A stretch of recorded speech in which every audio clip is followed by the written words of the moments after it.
आप लोगों के साथ हूँ चर्चा करने के लिए।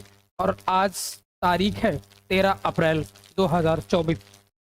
तो इस 13 अप्रैल 2024 ये आज का एक बहुत ही बड़ा ऐतिहासिक दिन भी है, जिसकी आज मैं आपसे चर्चा करूंगा जलियांवाला बाग हत्याकांड के बारे में। तो आप सभी को मेरी तरफ से आप लोग भी सत सत नमन है उन वीर योद्धाओं को जिन्होंने इस जलियांवाला बाग में अपनी जान गंवा भारत को खून से सींचा है और जिससे आज हमारा आज़ाद भारत देश खुशियों से लहराता है।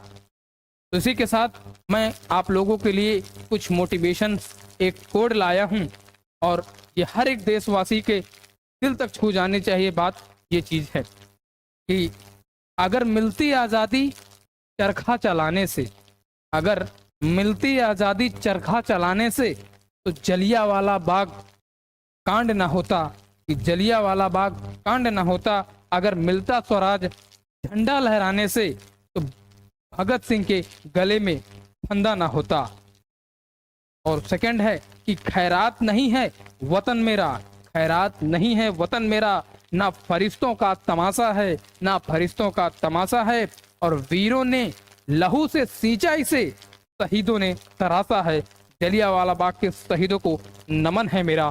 तो इसी के साथ आज की इस ऐतिहासिक घटना को मैं आप लोगों के साथ चर्चा करूंगा और इसके विषय में पूरी जानकारी आज हम जानेंगे कि क्या खूबियाँ थी और क्यों ये ऐतिहासिक दिन हम याद करते हैं। और आज हम उनको याद करके उन शहीदों की नमन करते हैं, नमन करते हैं, नमन करते हैं। तो आइए दोस्तों देखते हैं जलियांवाला बाग हत्याकांड। दोस्तों जलियांवाला बाग हत्याकांड ये 13 अप्रैल 1919 की बात है, जलियांवाला बाग हत्याकांड। तो आइए इसके बारे में हम डिटेल में जानते हैं। यह एक बहुत ही ऐतिहासिक दिन है और हम इसकी चर्चा करेंगे। तारीख थी दोस्तों 13 अप्रैल 1919। 13 अप्रैल 1919 आज ही का ही दिन था, जिसमें वैसाखी का दिन था। वैसाखी का दिन था। वैसाखी की वैसे तो पूरे भारत देश में का एक प्रमुख त्योहार भी है। वैसाखी एक प्रमुख त्योहार है, प्रमुख त्योहार, परंतु विशेषकर यह त्योहार पंजाब और हरियाणा के किसानों सर्दियों की रबी की फसल काट लेने के बाद नए साल की खुशियां मनाते हैं। तो इसी दिन 13 अप्रैल 1699 को 10वें और अंतिमवें गुरु गोविंद सिंह ने खालसा पंथ की स्थापना की थी। तो इसी वजह से ये वैसाखी त्योहार मनाया जाता है। और ये वैसाखी त्योहार पंजाब के आसपास के प्रदेशों का सबसे बड़ा त्योहार था दोस्तों उस समय का, और अभी भी होता है, जो कि एक सिख इसे सामूहिक जन्म दिवस के रूप में भी मनाते हैं। अमृतसर में उस दिन एक मेला सैकड़ों साल लगता चला आ रहा था अमृतसर में, जिसमें उस दिन हजारों लोग दूर दूर से श्री हरि मंदिर साहिब गुरुद्वारे में गुरुजी के दर्शन करने और वैसाखी का त्योहार मनाने अमृतसर पहुंचे थे। गुरुद्वारे के से लगभग 500 मीटर की दूरी में जलियांवाला एक बाग था। जो गुरुद्वारा था उससे लगभग 500 मीटर दूरी पर एक जलियांवाला बाग था। बाग को देखने के लिए बहुत सारे बच्चे, महिलाएं, बूढ़े इकट्ठे हुए थे और बड़ी ही खुशी के साथ वैसाखी का त्योहार मना रहे थे दोस्तों।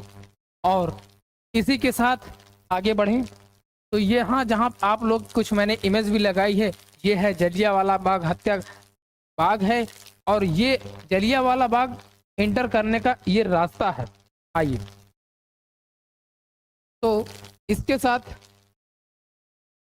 तो उस समय अंग्रेजों की कुछ मंशा थी, क्योंकि हमारा भारत उस समय अंग्रेजों के अधीन था और भारत में 1857 की क्रांति बहुत तेजी से फैली, लेकिन अंग्रेजों ने उसको दबा भी दिया। लेकिन फिर भी स्वराज की, भारत को आजाद कराने की एक ललक थी जो उस समय चल रही थी। और उस समय अंग्रेजों की क्या मंशा थी, तो प्रथम स्वतंत्रता विश्व युद्ध 1914 से 1918 की बात है, जिसमें भारतीय नेताओं और जनता के खुलकर ब्रिटिशों का साथ दिया था, जिसमें कि 13 लाख भारतीय सैनिक और सेवक यूरोप, अफ्रीका और मिडिल ईस्ट में ब्रिटिश की तरफ से तैनात किए गए थे। हम पूरी हिस्ट्री को जानेंगे तब जाकर के आपको हम पूरी बातें बता पाएंगे, जिसमें से लगभग 43,000 भारतीय सैनिक युद्ध में शहीद हुए थे। देख रहे हैं दोस्तों, अंग्रेजों की हमारे भारतीयों ने मिलकर के प्रथम विश्व युद्ध में सहयोग भी दिया, जिसमें 43,000 लगभग 43,000 भारतीय सैनिक युद्ध में शहीद हुए।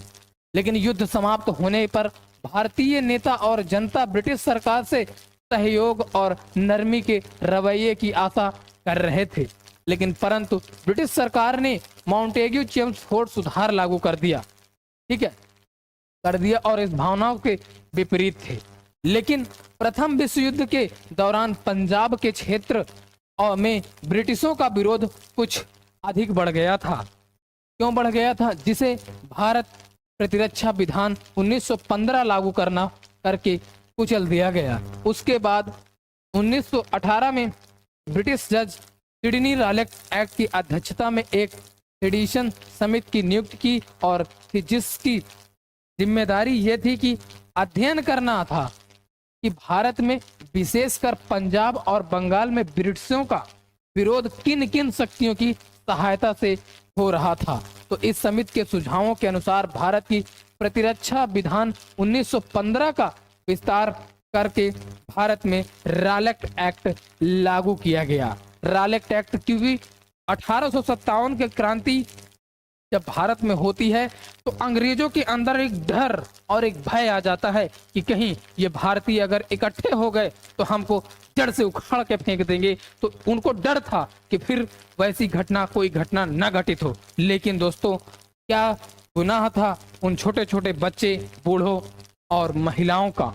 तो आगे बढ़ते हैं इसी के साथ, जो कि आजादी के लिए चल रहे आंदोलन पर रोक लगाने के लिए आपका क्या रॉलेट एक्ट पारित किया, जिसके अंतर्गत ब्रिटिश सरकार को और अधिक अधिकार दिए गए थे, जिसमें वह प्रेस पर और सेंसरशिप पर लगा सकती थी, नेताओं को बिना मुकदमे के जेल में रख सकती थी और लोगों को बिना वारंट के गिरफ्तार कर सकती थी और उन पर विशेष ट्रिब्यूनलों और बंद कमरों में बिना जवाबदेही हुए मुकदमा चला सकती थी।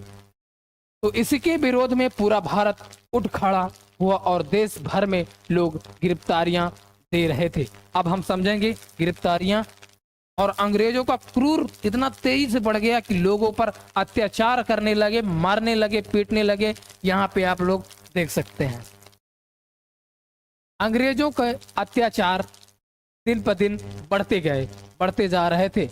आंदोलन के दो नेताओं, जिसमें से सत्यपाल और सैफुद्दीन किचलू को गिरफ्तार कर लिया गया। इन दोनों व्यक्तियों को, महान पुरुषों को, इनको क्या कर लिया गया? गिरफ्तार कर लिया गया और काला पानी की सजा दे दी गई, जिसमें 10 अप्रैल 1919 को अमृतसर के उप कमिश्नर के घर में इन दोनों नेताओं को रिहा करने की मांग पेश की गई थी इन दोनों को। परंतु ब्रिटिशों के शांति प्रिय और सभ्य प्रतीक से विरोध प्रकट कर रही जनता पर गोलियां चलवा दी गई। समझ रहे हैं, ये अंग्रेज इतने क्रूर थे, गोलियां निहत्थे लोगों, जनता पर गोलियां चलवा दी गई, जिससे तनाव बहुत बढ़ गया। और उस दिन कई बैंकों, सरकारी भवनों, टाउन हॉल, रेलवे स्टेशन आगजनी की गई। इस प्रकार हुई हिंसा में लगभग 5 यूरोपीय नागरिकों की हत्या भी हो गई दोस्तों। और इसके विरोध में ब्रिटिश सिपाही भारतीय जनता पर जहां तहां गोलियां चलाते रहे। समझ रहे हैं, 8 से 20 भारतीयों की मृत्यु हुई और अगले 2 दिनों में अमृतसर तो शांत रहा, पर हिंसा पंजाब के कई क्षेत्रों में फैल गई और 3 अन्य यूरोपीय नागरिकों की हत्या हुई। और इसे कुचलने के लिए ब्रिटिश ने पंजाब के अधिकतर भागों पर मार्शल लॉ लागू कर दिया। बहुत ही विद्रोह का सिस्टम बन गया था और खून, खतरे, काट मार सैनिक कहीं भी गोली चला दे रहे थे जनता पर, तो इस पर बहुत आक्रोश बढ़ गया था इनको छुटाने की वजह से। कांड का आइए थोड़ा सा विवरण जानते हैं, जो कि हमने आपको बताया। वैसाखी, वैसाखी की अभी तो हमने ऐतिहासिक चीजें जानी। वैसाखी के दिन 13 अप्रैल 1919 को अमृतसर के जलियांवाला बाग में एक सभा रखी गई थी।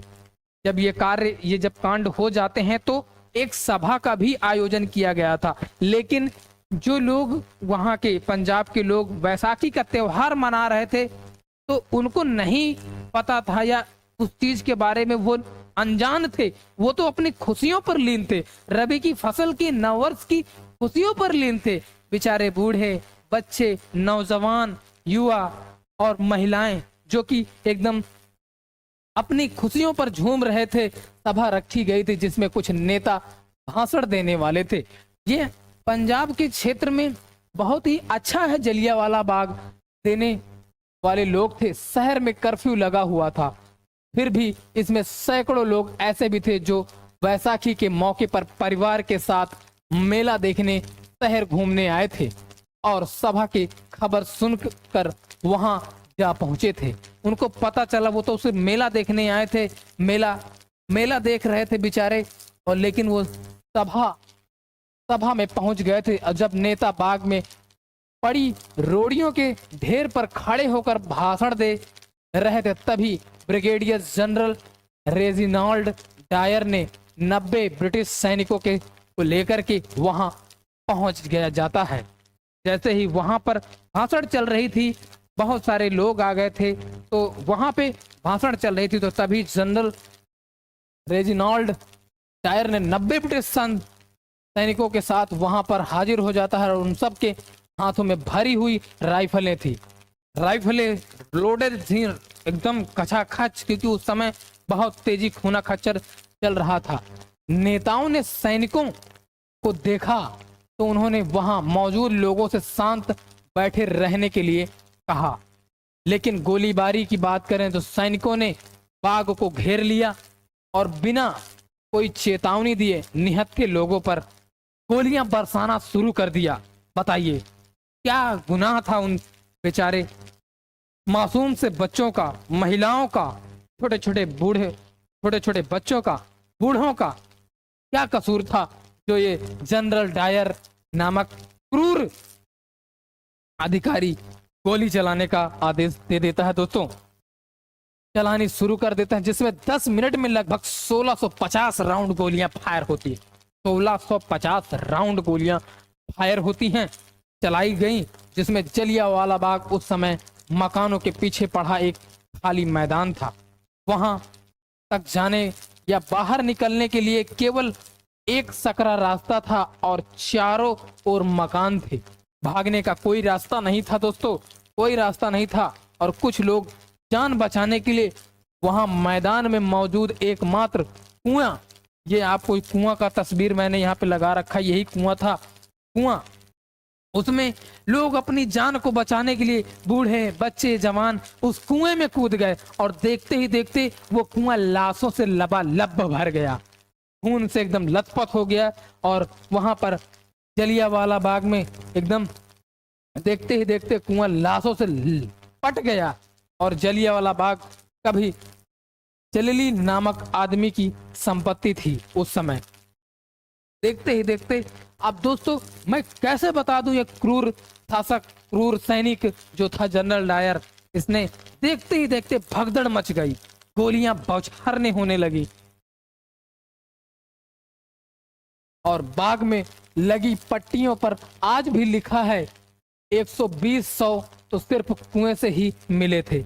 120 शव, मुझे तो नहीं लगता कि 120 शव मिले होंगे, क्योंकि वो कुआं पूरा पट चुका था। क्योंकि ये कुछ, और पूरे पंजाब में कर्फ्यू लगा था, तो घायलों का इलाज के लिए भी कहीं जाया नहीं थी। जो वहां घायल भी हो गए थे वो वहीं के वहीं घसीट कर दोस्तों वहीं लहू लुहान पड़े रहे और लोगों ने तड़प तड़प कर वहीं अपना दम तोड़ दिया। अमृतसर के डिप्टी कमिश्नर कार्यालय में 484 शहीदों की सूची लिए बैठे हैं, और जबकि वहीं जलियांवाला बाग में कुल 388 की सूची है और ब्रिटिश राज के अभिलेख इस घटना में 200 लोगों के घायल होने और 379 लोगों के शहीद होने की बात स्वीकार करते हैं, जिनमें से 337 पुरुष और 41 नाबालिग लड़के थे और एक 6 सप्ताह का बच्चा था। अब बताइए दोस्तों, 6 सप्ताह का बच्चा मतलब जन्म लिया हुआ, वो भी मारा गया था। बताइए उस बच्चे की बताइए क्या गुनाह था, उसको क्यों मारा गया? और बच्चा था और अनाधिकारिक आंकड़ों के अनुसार 1000 से अधिक लोग मारे गए और 2000 से अधिक लोग घायल हुए थे। तो पंडित मदन मोहन मालवीय के अनुसार कम से कम 1300 लोग मारे गए थे और स्वामी श्रद्धानंद के अनुसार मरने वालों की संख्या लगभग 1500 से अधिक थी। तो ये कुछ है, देख सकते हैं जानकारियां। और दोस्तों फिर तानाशाह, क्रूर कहा जाए एक तरीके से, ये अंग्रेजवन सबका का कहा जाए। एक फिर इसी के उपलक्ष्य में हंटर कमेटी, एक कमेटी इसकी जांच करने के लिए कमेटी का भी ये साले क्या करते हैं, क्या ही बताओ मुझको, क्या ही आपको कहूं मैं, कहना तो नहीं चाहिए। इन लोगों ने जांच कमेटी बैठाते हैं, वो भी कैसी का हत्याकांड की विश्वव्यापी निंदा हुई, जिसके दबाव में भारत के लिए secretary of state Edwin Montagu 1919 के अंत में इसकी जांच के लिए हंटर कमेटी की नियुक्ति होती है, जिसमें दोस्तों जनरल डायर को तो रिटायर कर दिया जाता है और उसको भेज कहाँ दिया जाता है? लंदन, ब्रिटिश भेज दिया जाता है। ये देखिए हंटर कमेटी, ठीक है, हत्या की प्रशंसा कर दे, लेकिन फिर भी हत्या की प्रशंसा की गई थी। इन लोगों साला अंग्रेजों वालों साले हंटर कमेटी की स्थापना करने चले थे। चले तो ये चीजें हैं, ये आप देख रहे हैं। आज भी अगर आप लोग जाएंगे अमृतसर पंजाब में, तो ये जलियांवाला बाग हत्याकांड का पूरा ब्यौरा इस शिलालेख में आपको मिल जाएगा इसमें, ठीक है। बहुत ही क्रूरता थी और ये जलियांवाला बाग हत्याकांड पर विरोध भी हुए, जिसमें विरोध रविंद्रनाथ टैगोर ने इसी का विरोध किया, जिसमें से उन्होंने अपनी इस हत्याकांड के लिए अपना विरोध स्वरूप अपनी नाइटहुड की उपाधि को वापस कर दी थी। नाइटहुड की इन हमारे गुरु रविंद्रनाथ टैगोर जी को दी गई थी और इसका प्रतिघात लिया। किसने प्रतिघात लिया? ऊधम सिंह। इन्होंने, नमन है ऐसे देशभक्त भारतीय को, नमन है मुझे, सत सत नमन करता हूं ऊधम सिंह जी को, क्योंकि उस जलियांवाला बाग हत्याकांड में ये ऊधम सिंह भी थे, इनको भी गोली लगी थी। जब जलियांवाला बाग में ये हत्याकांड हो रहा था तो उस समय ऊधम सिंह को भी वहीं मौजूद थे, जो कि गोली लगी थी। तब इन्होंने उसी दिन तय किया, प्रण लिया, जब ये क्या कहते हैं जो एक्ट लाया गया उस पर इनको कुछ नहीं मिला, तो इन्होंने प्रण लिया कि मैं इसका बदला लूंगा। लेकिन उन्होंने 13 मार्च 1940 को लंदन के कैम्पटन हॉल में सीने पे गोली दाग दिए और सीने पे गोली दागने पर ऊधम सिंह को 31 जुलाई 1940 को फांसी की सजा सुना करके फांसी के तख्ते पर लटका दिया गया। शहीद हो गए, इनको लटकाया नहीं, एक तरीके से शहीद हो गए। बहुत ही, ये तो बहुत ही पूजनीय है, बहुत ही पूजनीय है। बहुत तगड़ा गोली मारे ठाए, बहुत अच्छा किए, बहुत अच्छा किए। मैं होता तो काट देता।